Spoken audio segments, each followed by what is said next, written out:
शैतान को कौन दफनाएगा और उसकी कब्र कहाँ होगी। बिस्मिल्लाहिर्रहमानिर्रहीम। अस्सलामु अलैकुम रहमतुल्लाहि व बरकातुहू। मैं हूं जमील अहमद जामी। यकीनन तमाम तारीफें अल्लाह के लिए हैं। हम उसी की तारीफ बयान करते हैं, उसी से मदद के तलबगार हैं। मैं गवाही देता हूं कि अल्लाह के सिवा कोई भी माबूद बरहक नहीं। नाज़रीन, इस दुनिया में एक ऐसी हस्ती भी है जिसको गायबाना तौर पर सब लोग जानते हैं। वो काबिल नफरत हस्ती है इब्लीस, जिसका मारूफ नाम शैतान है। रहमत इलाही से मलून होने से पहले शैतान का नाम अज़ाज़ील था। आदम अलैहिस्सलाम को सजदा न करने और हुक्म इलाही की खिलाफ वर्जी की पादाश में उसका नाम इब्लीस रख दिया गया। शैतान भी इसी इब्लीस को कहते हैं। आज की इस खास वीडियो में शैतान के हवाले से आपको बताएंगे, यानी इंसानों के अजली दुश्मन शैतान को कैसे पैदा किया गया, इस बदबख्त शैतान के माँ बाप कौन थे, और शैतान अज़ाज़ील से इब्लीस कैसे बना।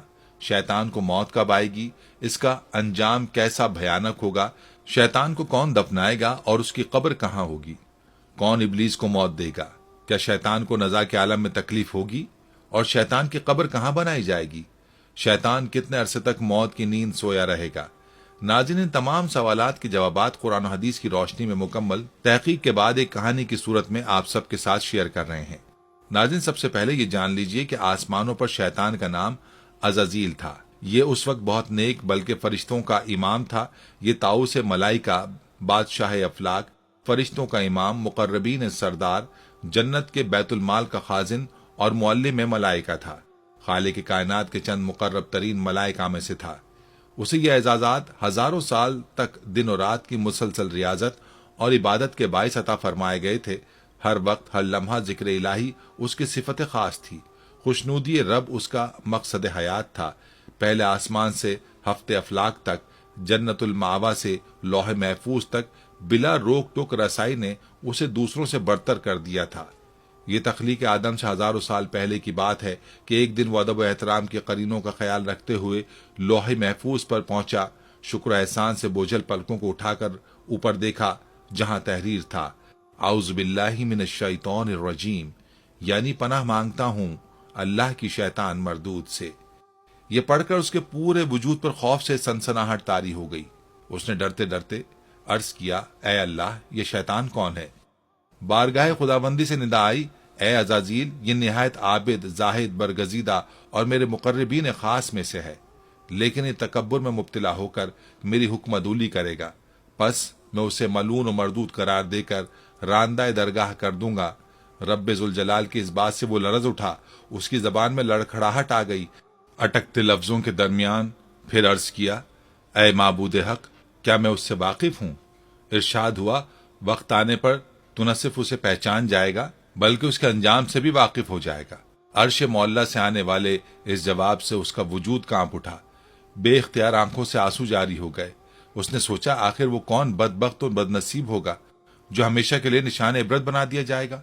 बरसों तक ये ख्याल उसकी सोचों पर गालिब रहा। ताहम गुजरते वक्त के साथ बढ़ती जिम्मेदारियों और शदीद मसरूफियात ने उस वाक़े को उसकी यादों से महव कर दिया। फरिश्तों के उस्ताद की हैसियत से उसकी जिम्मेदारी दर्स व वास की भी थी, जिसका आसमानों में दूर दूर तक चर्चा था और मलाइका की बड़ी तादाद उसमें शरीक होकर मुस्तफीद होती थी। जब वो अपनी उन महाफिल में हजरत जिब्रील अलैहिस्सलाम, हजरत मिकाईल अलैहिस्सलाम, हजरत इजराइल अलैहिस्सलाम और हजरत इसराफील अलैहिस्सलाम जैसे मुकर्रब फरिश्तों को देखता तो उसमें बरतरी की एक कैफियत पैदा हो जाती। शायद उसी का नाम तकब्बुर हो। बहरहाल बीते सालों के साथ उसके दर्जात मजीद बुलंद होते चले गए। अब उसकी हैसियत बादशाह अफलाक की सी थी। इतने बड़े मर्तबे के बाद उसमें आजी इंकिसारी पैदा होनी चाहिए थी, लेकिन मामला इसके बरक्स हुआ। वो कहता है, मुझे यूं महसूस होता जैसे मेरे अंदर से एक आवाज मुझे कहती है, ए अज़ाज़ील, तू इन सब में अफजल है। मुझे अच्छी तरह याद है, एक दो बार मुझे हजरत जिब्रील अलैहिस्सलाम और हजरत मिकाईल अलैहिस्सलाम ने समझाने की कोशिश भी की थी, लेकिन जब अकल पर गुरूर और तकब्बुर के बादल छा जाए, आंखों पर राउनियत का पर्दा पड़ जाए, कान वाज और नसीहत सुनने से कासिर हों, तो फिर तबाही और बर्बादी मुकद्दर बन जाती है। जिल्लत और रुसवाई का तौक हमेशा के लिए गले की जीनत बन जाता है। और फिर एक बदकिस्मत दिन यही सब कुछ मेरे साथ भी हुआ। रब्बे जुल जलाल ने उसकी हजार सालों की इबादतें उसके मुंह पर दे मारी। वो जो ताऊस का मलाइका था, अब मलून और मरदूद बन चुका था। उसे हजरत इंसान का खुला दुश्मन करार देकर लानतुल्लाह अला शयातीनिहिम के लक़ब से नवाजा गया। अब वो शर की तागुती कुव्वत में तब्दील होकर बदी और बुराई की सबसे बड़ी अलामत बन चुका था। कुरान पाक में 28 बार शैतान और 11 बार इब्लीस के नाम से उसका जिक्र करके इंसानों को उससे दूर रहने की और उसके शर से बचने का हुक्म दिया गया।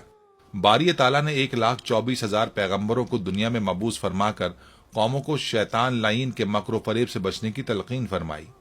नाज़रीन, जमीन पर जाने से पहले शैतान ने अल्लाह से 4 चीजों की इजाजत तलब की।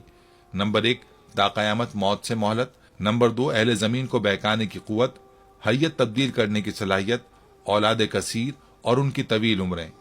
अल्लाह ताला ने फरमाया, जा तुझे इजाजत है, लेकिन मेरे नेक बंदे तेरे करीब नहीं आएंगे, और जिसने तेरा साथ दिया मैं तुझसे उन सब से जहन्नुम को भर दूंगा, जिसका तज़किरा सूरह बनी इसराइल आयत नंबर 61 से 63 में मौजूद है। अब उसका काम आसान हो गया था। खनखनाती सड़ी मिट्टी से पैदा किया गया यह हजरत इंसान जो अशरफुल मखलूक है, मस्जूद मलाइका, एहसन तक़वीम और अपने औसाफ व कमालात पर नाजा है, लेकिन शैतान उस नफ्स के पुजारी इंसान के रगो पै से अच्छी तरह वाकिफ है। गो के उसे इस बात का इख्तियार नहीं है कि वो उनके अजसाम पर काबिज होकर उनसे बिलजबर बदी के कामों को करवाए। चुनाचे उनके अंदरूनी जिबल्लत यानी नफ्स अम्मारा को अपनी वसवसा अंदाजियों और दसीसा कारियों के चुंगल में फंसाकर बुराइयों पर आमादा करता है। उनमें जो साहिब ईमान है वो तो ताऊद और इस्तग़फ़ार पढ़कर उसे भाग जाने पर मजबूर कर देते हैं, लेकिन लालची फितरत के हामिल अक्सरियत उसके दामे फरेब में मुब्तला होकर अंधाधुंध उसके पीछे चलने लगते हैं। फिर ये खुद ही शिर्क को तालीम, कुफर फस्क को इबादत, नाफरमानी को हाजिर जवाबी, बदतमीजी को बहादुरी, मौसीकी को रूह की ग़िज़ा, रक्स को जिस्म की शायरी, उरियानियत व फहाशी को जिद्दत पसंदी, मजहबी अक़दाम को फरसूदा, दीनी रवायात को क़दामत पसंदी करार देकर शर्म हया की चादर को तार तार कर देते हैं।